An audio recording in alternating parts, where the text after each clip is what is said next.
Good afternoon, and welcome to the November 4th, 2010 Board of Adjustment meeting.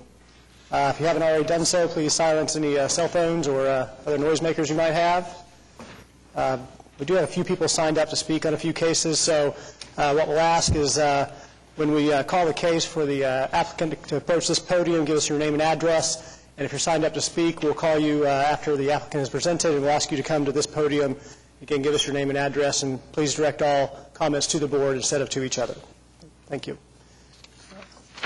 First order of business is approval of the minutes from the October 21st meeting. So moved. Second. Motion is second to approve the minutes. Cast your vote. Minutes are approved. Next item is continuance requests or withdrawals. We have none today. Okay. Nothing on the consent docket, so we'll move on to items requiring separate vote. The first item is item number 1, case number 13336, request for use variance of New Dominion for permit to drill an oil gas well located at 15705 Northeast 178th Street. Mr. Chairman, members of the board, Dennis Fox, I'm here on behalf of the applicant. And this is a case where it was an existing well, and we're going to go back into it. We anticipate it'll take probably 2 weeks to complete. We know of no protest. I don't know if there's any protesters here. If there are, we're more than willing to talk to them. But as of today, I know of no protest. It's a case that obviously has been approved in the past, and we think it's an appropriate location. And we hope to find oil and gas. No one signed up. No unfavorable considerations. Motion approved. Second. Second. Motion is second to approve the application. Please record your votes. Thank you very much. Thank you. Item number 2, case number 13309, request of Michael Pate for a variance to the maximum 8-foot fence height requirement located at 2416 South Nebraska Avenue. Michael Pate, Century Security, 6340 Kimberly Street out of Columbia, South Carolina. Michael Vermeulen, address 2416 South Nebraska Avenue, Oklahoma City, Oklahoma. Mr. Chairman, we are here today to request a variance from the 8-foot height maximum allowable in this particular zone for a 10-foot security fence. The board has approved these in 4 separate occasions that I've been here myself on, and we're just asking you to do it again. We basically are in the business over here of guarding large industrial yards that have suffered from criminal activity, much like True Green. Basically what we do is we augment the police force. There is approximately $200 billion a year spent in this country on security, and over 60% of that is spent by the private sector. The police just cannot handle all the crime that's out there. We would ask that you please vote to approve this today, and I think Mike here also has a comment for you. We had a substantial break-in in June of this year. Cost our branch right around $15,000. Not a whole lot of theft, but a break-in of this size is something that we take very seriously. So that's why we are asking to have this fence installed.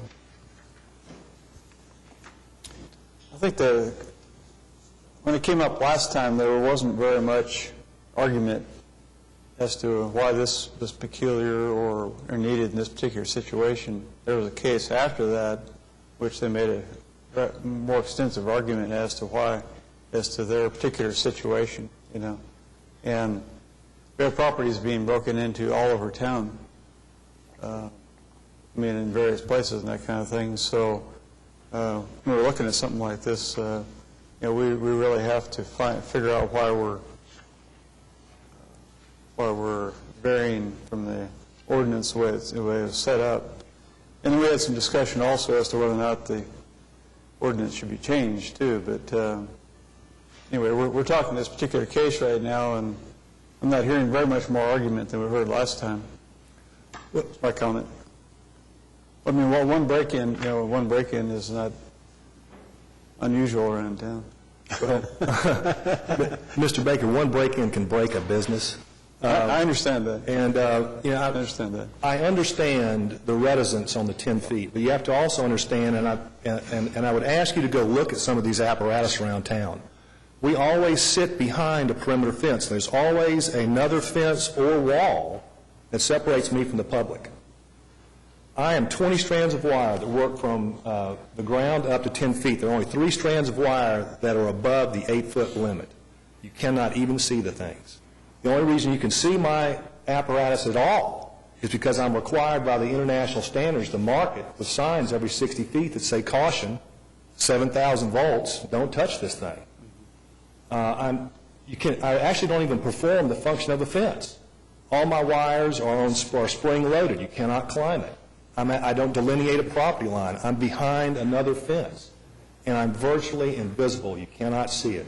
Unlike razor wire or barbed wire that's everywhere around the city, that's actually outlawed in many municipalities in this country. So basically what we're trying to do is protect property here. And the board has actually approved this 4 other times for other areas that were actually commercial areas and not light industrial. And right on sidewalks, and this thing is pretty far back on Nebraska Avenue, is a little dirt road. So it's a remote site that is susceptible to crime. And that's why this man needs this apparatus here. We're not trying to put these up in residential areas. We don't do that. We're basically trying to guard large yards that have high-value targets out in the yard that someone can walk by and walk in and steal. You say on an 8-foot fence, you put a 7,000 volts on an 8-foot fence and they still get over it. You need that extra 10-foot height? No, sir, I'm sorry. I probably did not explain it properly. It's actually a 2-fence system.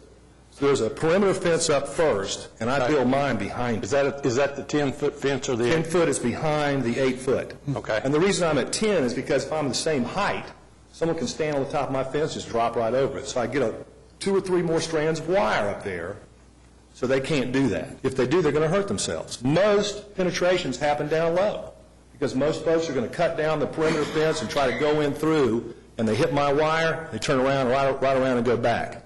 Now, that being said, I'm also, if they can defeat my system, and when they do defeat my system, I'm an alarm. I am monitoring that apparatus 24/7, 365.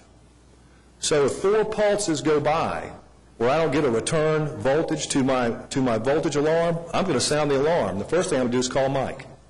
Mike, you've got something going on over there. He's going to go down there and see whether something's going on. Now, if he's smart, he's also going to get a camera from me, so he doesn't have to do that.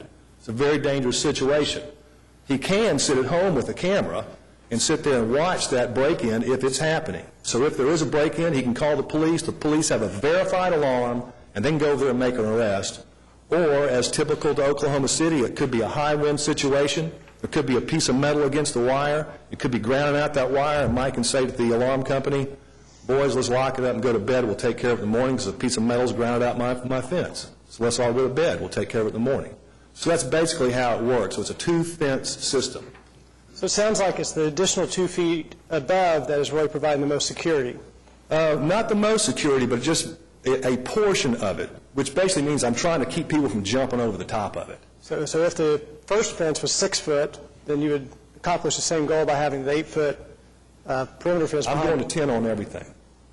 That's just my standard application. And the reason it is, Mr. Chairman, is because I've got all of my components pre-cut to 10 feet.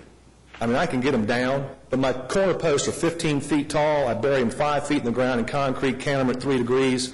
So I've got 14,000 pounds of pressure on those lines to make them tight and taut. And all I'm trying to do is run a circuit and guard that perimeter once every 1.3 seconds. That's what I do. And I operate on a 12-volt battery. I'm never, ever in the infrastructure. I'm never on the 110. I don't pay a power bill to anybody. And I charge that 12-volt battery with a photovoltaic cell. I mean, I was green before green was cool. And the reason we do that is because, we're from the South. We have a lot of thunderstorms that knock power out continuously. And when the power goes out, the criminals come out, and if the fence is not down, I'm going to stop them from going in that particular site. The argument was a little bit different last week. We asked why 8 feet didn't work, and last week, or last meeting, he said that 2 feet has proved to be the difference in keeping people out. That was the argument he made at that time. From the top, it does, but, can't send the CFO to do a man's job, so. Huh? We sent the CFO to your side. Trying to keep all our duties. He's not a man. But it's important to us to be able to have this kind of discussion because we're held to the statutory standards here. And I understand it. And I understand so that, the question of the minimum Yes. necessary to alleviate the problem is important to me. And the questions of what's peculiar about this particular site over all the rest of the sites in Oklahoma City that could be considered for a possibility of something like this, you know. So there was various arguments with regards to the other case we listened to, and you've made a couple of little arguments since we started that about what's different about this side as well. And let me bring up one other thing, is that I own this apparatus. I've been doing business in this town since 1993. I've never had a complaint from anybody. My competitors don't own their sites. All they do is sell it and leave. They don't even get permits. See, I've been coming up here paying my fees every time to get a variance for these sites. I've been doing business in this town since 1993. So, I'm actually a corporate citizen of Oklahoma City, even though I live in Columbia, South Carolina. I put up these sites, I maintain these sites, I monitor these sites. I own the apparatus. Work on a 3-year contract. If Mike doesn't want me in 3 years, I cut it off, take it down. I never lose a customer because I stop crime cold. We granted, I think, a 3-year I think that's right. on the case we approved last week. Which time they can come back, and if there's still a need that we could continue the use of it. Would you agree to something like that? Because I believe you said you were on a 3-year contract, didn't you? Yeah, and let me ask you a question, Mr. Baker, on that one. It was my understanding, I'm not being here, I got everything secondhand, but it was my understanding because that particular site was in a downtown business district is why you wanted that 3-year second look at it. That was part of it, plus the question of whether or not we might consider some type of an ordinance change that would address this.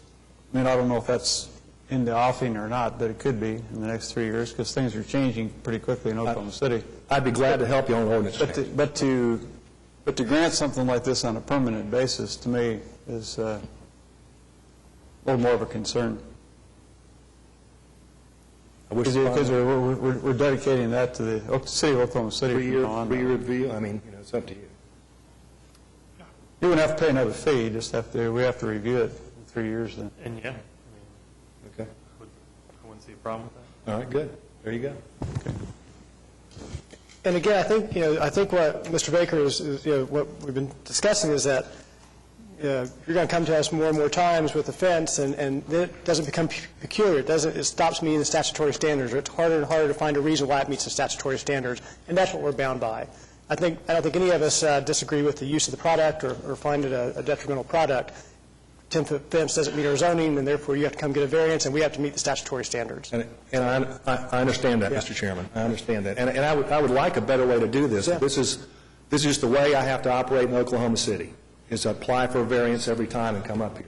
I don't mind doing it, but that's the requirement of the law here, and that's what I have to do. Unless the zoning could get... I'll make a motion to approve it for 3 years. Could you stipulate it based on the way we stipulated the one last time? What's that? It's both. Jim? Also, Jim, I have a question also on top of that. Are we going to impose the requirements for emergency vehicle access or not? I think that's standard, isn't it? Isn't that a standard requirement, the signs and the vehicles? Is that not correct, JJ? Does your system have the ability for emergency responders to shut it off? Mr. Chambliss, the answer to that is yes. We install Knox boxes almost everywhere. I just retrofitted 124 sites in Memphis, Tennessee with Knox boxes for the fire department there. So that's basically standard, yes. And his signage is in excess of what we're asking for here. I'd second the motion with the stipulations we talked about. A condition. We're requiring, what, 200 feet? We put them up every 60 feet, Mr. Allens. That's the international requirement for signage. Not on this less than particular- 200 feet. Yeah, I put them up every 60 feet plus all the gates, so they're everywhere. Okay, Is that okay, Jim? That they have to come back in 3 years? that's fine. Yeah. Second. Just real quickly, we did have you were both signed up to speak, right? We don't have anyone here to speak against this case. Just wanted to, okay. All right, there's a motion and a second to approve the application. Please record your votes. You are approved. Thank you, sir. And- Appreciate it. Thanks. Item number 3, case number 13333, request of D.R. Horton for a variance to the platted limits of no access to permit a driveway on Meadow Lake Drive located at 7528 Meadow Lake Drive. Hi, my name is Cecil Pounds, 5724 Northwest 132nd Street, and I'm just here to support the request for the variance of a front entry driveway on 7528 Meadow Lake Drive. So basically coming from the limit of no access that is eliminating or not giving us the option to be able to put that on the front of the house. So we're just asking to move the driveway up at the buyer's request, at the homeowner's request. And Paul Edwards? Yes, sir. Paul Edwards. I live in 7524 Meadow Lake Drive, the lot right next door to the lot in question. Just unaware of the intent, and just wanted to be here to object to any issues I might see with his intent. I'm sorry, yeah, could you pull that microphone towards you a little bit? And Yes, Paul Edwards. I live in 7524 Meadow Lake Drive, the lot right next door to the lot in question. I was just unaware of his intent and here to object to any issues I might see with that. Okay.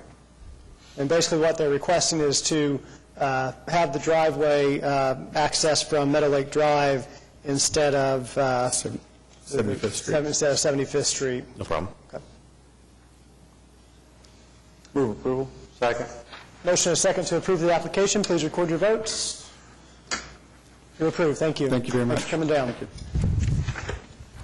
Item number 4, case number 13334, request of the small group architects for a variance to permit an 8-foot fence in the front yard and located within the site triangle, located at 1601 Northwest 36th Street. Crystal Dinko for Small Group Architects, 108 South Broadway. We would like to request a variance for an ornamental decorative fence on the south side of our property along 36th Street.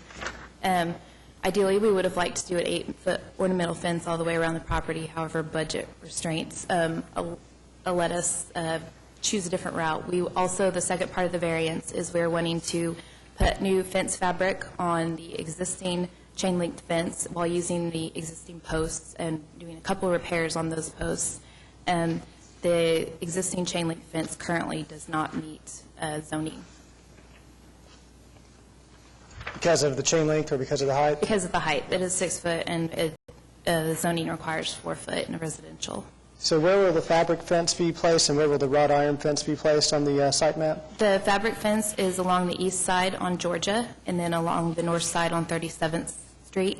And that's just replacing the existing fence that's rusted, doesn't look very good right now. The wrought iron fence would be on the south side of the property, on the corner by Georgia, just to finish enclosing the playground area for the security of the students.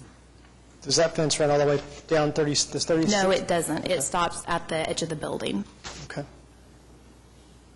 Why do you need to encroach in the site triangle? Why is that important? Well, we were basically just enclosing and using the existing fence as where our stopping point was, instead of just having a piece of chain link fence just continuing out past the fence. We just use that as our stopping point. We didn't feel it was a hardship for anyone. It is very open fence. You can see through it, and it didn't seem to be posing any problems.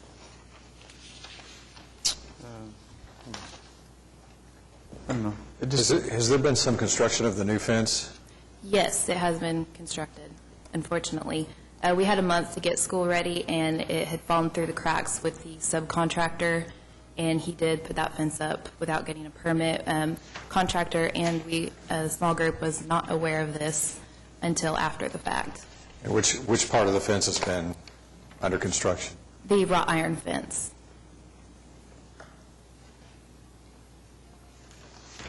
And it looks like with the side triangle issues really occurring at Georgia and 36th Street, correct? Is that your understanding, Mr. Baker? Yeah, I mean, I don't know. I'm just not sure why it's important that you're in the site triangle. I mean, is there something peculiar about this site that you need to be in the site triangle? The playgrounds are small for the school. There's not a lot of open space around it, so we would like to keep as much of that playground for the kids to access as possible. I kind of think that the triangular shape of the property right there necessitates more of a view. Maybe I'm incorrect, but that'd be my, I mean, we're not even at a square angle. It's oblique back away from there, and then you're cutting off the site on the corner or the tip of the lot. I think that's significant from my viewpoint. I would actually agree, just because of that angle, and we've approved stuff like this before, but it was proven to us that it really didn't affect that side triangle too much. But this is a very difficult circumstance with that acute angle that... Yes.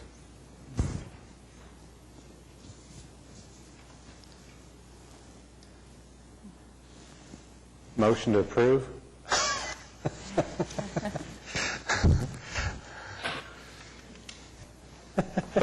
I've moved to approve. Let's see. You don't have a second, do you?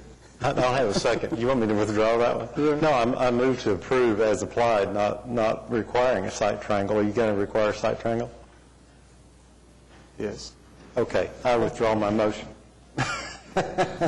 I'm just trying to get it to move along here. That's what I thought you were doing. I'm moving to approve the first part. I'll second that. There's a motion and a second to approve the variance request for the fence itself and the height. Is that where we're at? Okay. Please record your votes. That part of your request is approved. So we need to move the fence out of the site triangle then. Not there yet. Is this just a question at 36? Yes. I think so. I think so. It's not in the site, well, it's not actually in the site triangle. Yeah, it is in the site, yeah. And yet, at 37th? The only one I'm concerned about is 36th Street. And Georgia? Yeah, 36th Yeah, in same Georgia. here. Yeah, same here. So to deny the site triangle variance on 36th in Georgia. Is that your motion? That's my motion. Second. Motion and a second to deny the request to vary the requirements for the site triangle. Please record your votes. That is denied. Okay, thank you. Thank you. No, that doesn't apply to the other intersections, does it? There's no fence at the other intersection. Oh, there's Okay. no. Okay. Thank you.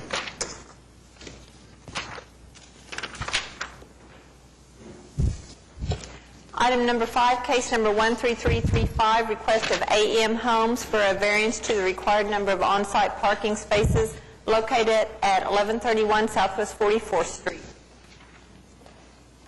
Alfredo Mantilla, AM Homes, 1120 Southwest 44. Mr. Chairman, I'm here to request a variance for the number of on-site parkings allowed in the building that we bought it for a bookkeeping office. The nature of my business, really, it's a really low traffic office. Most of our clients just goes once a month to drop the information. We prepare all the accounting, and then they just go and pick up the information. I don't think that should be a problem for the city to allow me to have those 4 parking spaces instead of 7. Okay. There's a note in our staff report that this street will be part of a streetscape project that will be providing for additional parking.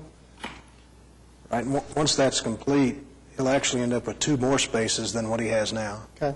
When is that occurring, Jay? It's ongoing. It's at the design stage now. Okay. Move to approve. Motion and a second to approve. Please record your votes. You are approved. Thank you. Thank you. Item number 6, case number 13337, request of Rococo for a variance to the non-conforming use regulations of the Alcohol Beverage Consumption Overlay District located at 12252 North May Avenue. Good afternoon. David Box, 522 Colcord Drive, here on behalf of the applicant Rococo. Also with me is Bruce Reinhardt, the owner of Rococo. The reason we're here today is because Rococo is opening up a second location. This location will be in North Park Mall. And the reason we have to get a variance request is because the previous tenants of this space had been operating and serving liquor under a special exception that was granted in 1981. When we started looking at this space to move in, we set an opening date, and we weren't aware that a 6-month window had lapsed to where the previous tenants had not renewed their special exception or their liquor license. Therefore, they lost their non-conforming status. So we had already gone to great effort to get our opening date set. What this variance request will do is bridge the gap while we are getting our ABC. We have already applied for our ABC. We had a Planning Commission hearing last Thursday in which the Planning Commission recommended approval unanimously, but we have to wait until City Council. This will bridge the gap and allow us to meet our opening day and operate under that same special exception that was granted in 1981 while we await City Council to hopefully give us the approval we need. I'm here to answer any questions you may have. We don't have any protests, do we? There's no protesters signed up, no. Move approval. Motion and a second to approve. Second. Sorry. Please record your votes. We're premature on that. You're approved. Thank you. Good luck. Drink to that. You're better than your dad. You're better than your dad. He doesn't have a gimped-up foot, at least. Item number 7, case number 13338, request of Raymond Zeshay for a variance to permit a residence encroaching the 35-foot platted front building setback located at 3009 Wilton Lane. Mr. Chairman, members of the board, I'm Ray Zeshay. I'm seeking a variance to the 35-foot platted building line. The home was built in 1963, and we bought the house 18 years ago. Apparently, we were looking through some old papers recently and discovered that the 5 feet of the garage encroaches on that 35-foot building line. So we're asking for a variance to accommodate that in the event that we sell the property so we don't have title problems and so forth. How much do we have to tear down the house? About a third. About a third. It'd be a bunch. Move to approve. Second. Motion and a second to approve the application. Record your votes, please. You're approved. Thank you. Thank you very much. Item number 8, case number 13339, request of Stephen and Aaron Roberts for a variance to the required 10-foot rear building and 5-foot side building setbacks located at 3000 Northwest 24th Street. I'm Randy Hill with E.D. Hill Surveying and Engineering Company at 510 Colcord Drive, and I represent the Roberts, the applicants on this application. Be happy to answer any questions you might have.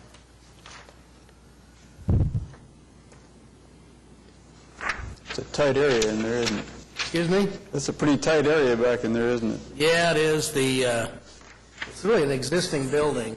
Yeah. That we added a little piece on towards the house back here. Only thing is they let the eave extend out to cover that area next to the building where their trash cans are and where they want to have their dogs be able to be in out of the cold and stuff. And this is already constructed, so. I don't think the neighbor is adversely affected, I don't think. No, I drove by. You really can't see it anyway. So there's an 8-foot privacy fence around the whole site.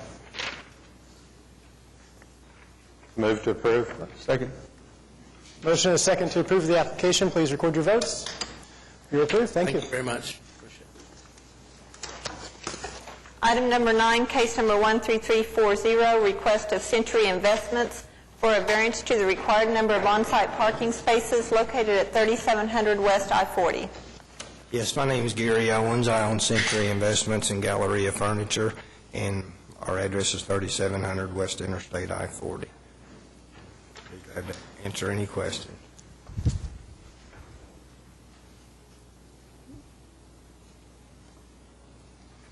give us a moment while we read what we're being handed out here, so. You bet.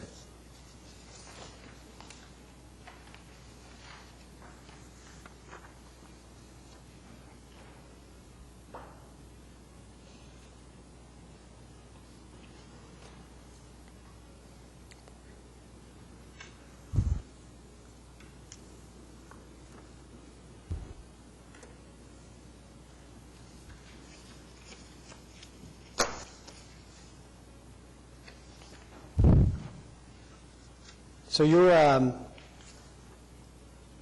what is the new retail use that you're converting to? We have a furniture store there called Galleria Furniture. And what we're wanting to do is we're wanting to take part of our upstairs and make it kind of a consignment mall. There's one in northwest Oklahoma City by Quail Springs Mall called The Market. And you just go in there and build like 10 by 10 spaces, and then you rent them to ladies usually, and then they, whatever they make or whatever, and try to sell it. I think 80 or 90% of it that they'll be selling in there will pertain to home furnishings, just like we already sell anyhow. But I come to get a permit to add the walls and stuff, and they said I had to come before you guys. So how many additional retail outlets would you be expecting up there? Well, I have a preliminary plat that I could kind of show you, and it had like 90-something little small spaces. I don't know if you guys have that drawing. Oh, yeah, it's right up there. Okay. And the way that works, sir, is or the Market, and then there's also a brand new one down in Moore called Showtime. And the way that works is the consigners that actually own the space, they don't stay there and work the space. We'll have a cashier work it, and they come like on a Wednesday and a Saturday to update their inventory and stuff like that. Okay.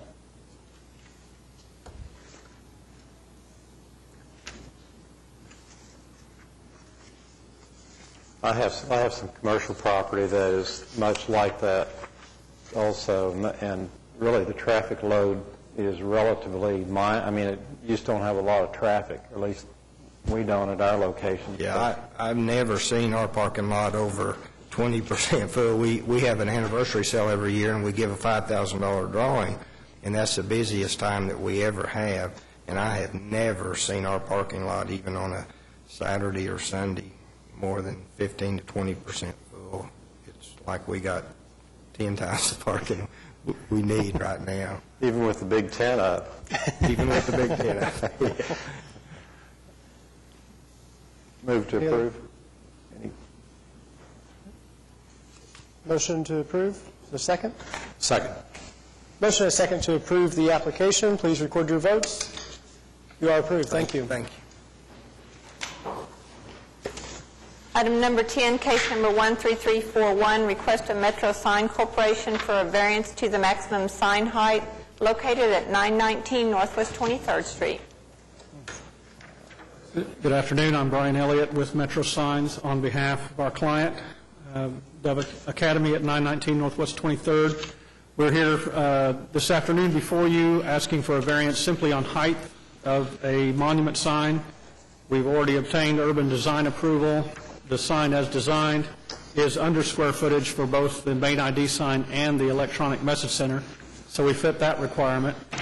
The only consideration or the only difficulty we have is there's a fence along the property, as you'll see in your packet, and if we abide by the 8-foot height, it'll be under that fence and not visible from the street. Another factor is businesses on the east and the west of the property, and even on the other side, the south, are all taller signs in the C3 zone. So we're asking for a variance to be able to extend the height of the monument sign to 13 foot 4 inch. Is that fence your fence? Excuse me? Is the fence that's blocking the sign your fence? It is yes, it is Dove Academy's fence. Where is the sign location exactly? On the property, it is... Is that it? Okay. Okay. Should be in the plan, and it is on the corner of the property of 23rd and Ollie Avenue. Out that it's that line right there on the. Yeah, I couldn't either. And as you can see on that plan, it's rather tight in that area, so there's really no other place to put the sign.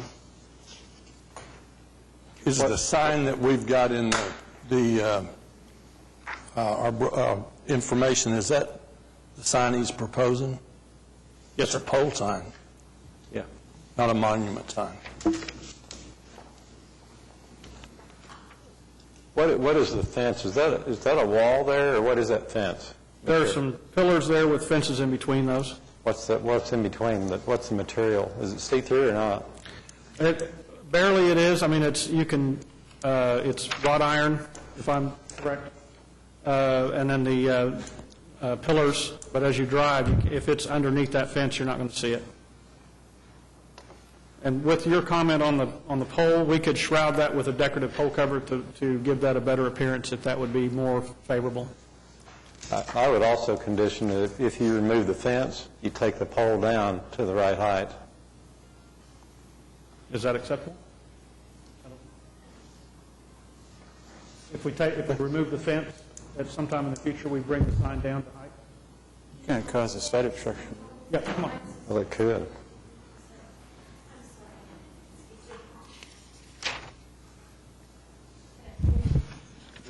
My name is Angela Marino. Here, pull that down and I'm speak sorry. into the mic just to record your testimony. Thank you. Sorry. Yeah, people watch this at home. They want to hear you. So. Awesome.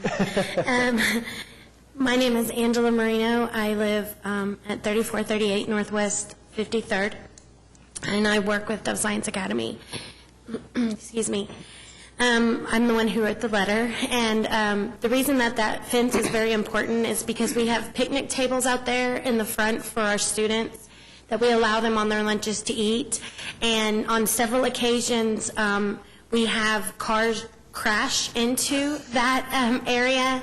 We had one incident last year where a gentleman, perfect weather, no understanding, rammed into it and buckled it, and it really renewed our confidence in the fact and it happened to be during a lunch hour, and it really renewed our confidence in the fact that fence will protect our students while they're out there. So that's why the fence is really important, and had it been any shorter or any different, I don't know that the buckle would have protected them the way that it did. So short answer, you're not going to remove the fence. I would prefer not to, sir. I'm not the one who gets to make those wonderful decisions. But in the interest of the safety of our students, who are our utmost priority, I would say no, that wouldn't be the best interest. Do you lease the property, or do you own the property? We own the property, my understanding, sir. Yeah, they do. I think it's important for it to be up for visibility reasons and stuff, too. That's just perfect for being able to see through there. Okay. And side streets, so that'd be my comment. How much of the fence would have to be taken down to eliminate the fence problem? Sorry. That entire corner would have to be removed to be able to have the sign seen at all. Did that answer your question? No. When you say the fence problem, are you referring to the sign blockage or? That's blocking the sign. How much of the fence would have to be taken down so the sign wouldn't be blocked? Well, on the plan, there's the driveway into there and where the picnic tables are. Literally everything west of that driveway would have to be removed. So the fence is only blocking the sign from one direction, right? Well, no, I mean, visibility-wise, even the fence on the east side, with that height, as you drive it, will block it if the sign is at 8 feet.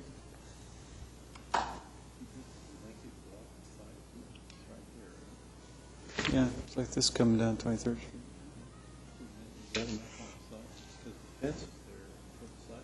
Mm-hmm.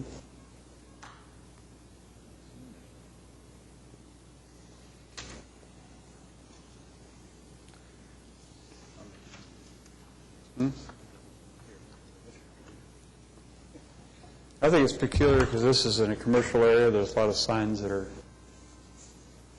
higher because of the commercial nature of the area. It's been approved by UDC. I move approval. Second. Do you want to take him up on his offer of shrouding that pole a little more decorative? Oh, yeah. Oh, yeah. Oh, yeah. We can easily do that. Yeah. You put some brick or something around it. Exactly, we can put an aluminum pole cover that's got a stucco finish, something that really finishes that off and makes it look nice. Yeah, either stucco finish or brick. Or brick, okay. Stones. So that's a condition of your motion? That's a condition of the motion. Okay. Second again. Motion and a second to approve the application as conditioned. Please record your votes. You are approved. Thank you. Thank you. Thank you.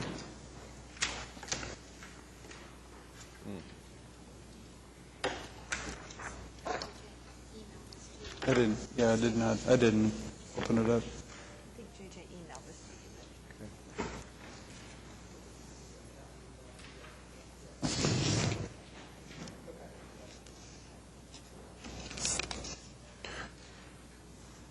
We're supposed to go in executive.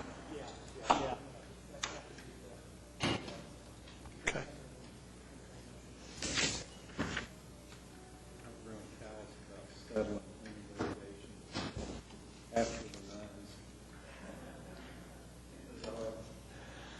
Next item on the docket. Do we need to call item 11? Yes. Sorry.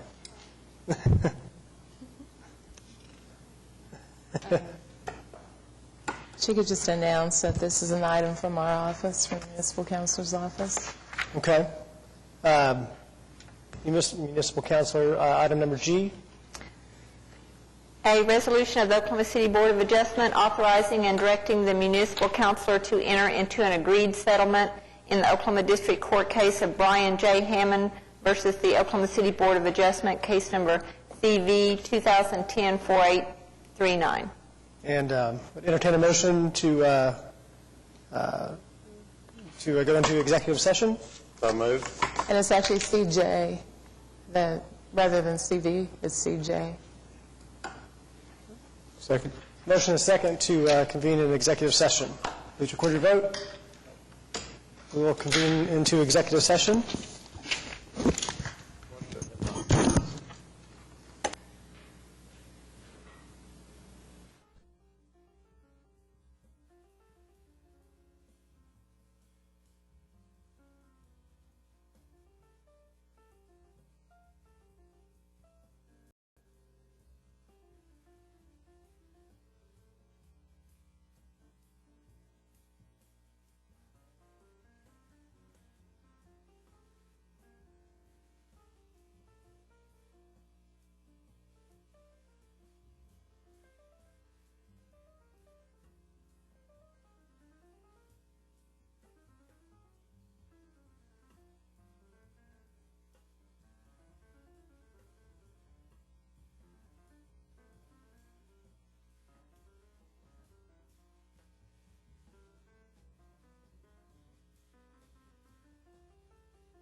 A motion to reconvene.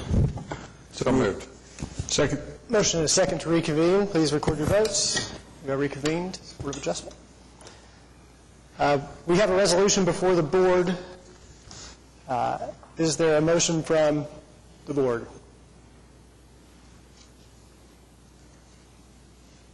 Okay. Being that there's no motion, the resolution fails.